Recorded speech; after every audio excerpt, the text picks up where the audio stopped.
La mairie de Paris envisage de racheter des logements Airbnb pour ensuite les louer à bas prix pour les particuliers en difficulté. Est-ce que, selon vous, déjà, c'est une bonne idée ou pas? Vous savez, la mairie de Paris, elle a une relation très particulière avec Airbnb. Elle en fait un objet politique avec une position dogmatique.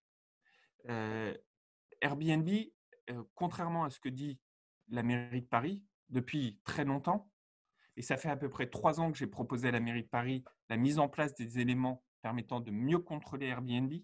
Le problème d'Airbnb à Paris, ça n'est pas de l'interdire. C'est de faire en sorte que ceux qui spéculent sur Airbnb, c'est-à-dire ceux qui font un achat d'appartement, retirent cet appartement du marché de la location pour ne faire que du Airbnb, eux, soient identifiés et sanctionnés. Parce que ceci est contraire à la loi.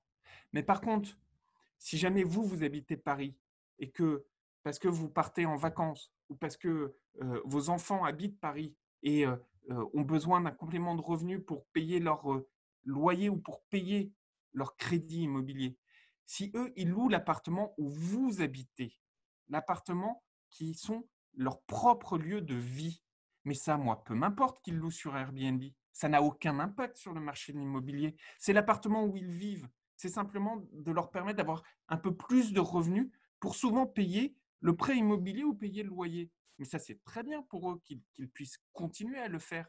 Donc, sortons du dogmatisme, attaquons le problème là où il est, c'est-à-dire les personnes qui spéculent sur Airbnb, c'est-à-dire qui retirent des logements du marché pour ne faire que du Airbnb. Le problème, il est là. Et vous savez, moi, ça fait 3 ans qu'on l'a bien identifié, ce problème. C'est pour ça que j'ai modifié la loi, j'ai passé les textes d'application et j'ai permis, y compris à la mairie de Paris, d'avoir la liste de tous les appartements en location dite touristique pour savoir, appartement après appartement, quels sont ceux qui doivent être contrôlés. Parce que quels sont ceux qui, manifestement, sont ceux qui sortent du cadre légal et sont des objets de spéculation. Mais inversement, laisser tous les autres Français qui trouvent ça très bien, qui leur permettent simplement de gagner un peu plus d'argent parce qu'ils louent là où ils habitent, de pouvoir le faire. Bref, de ne pas embêter les Français, mais de faire en sorte que les règles soient appliquées. Ça, c'est du pragmatisme, ça n'est pas du dogmatisme.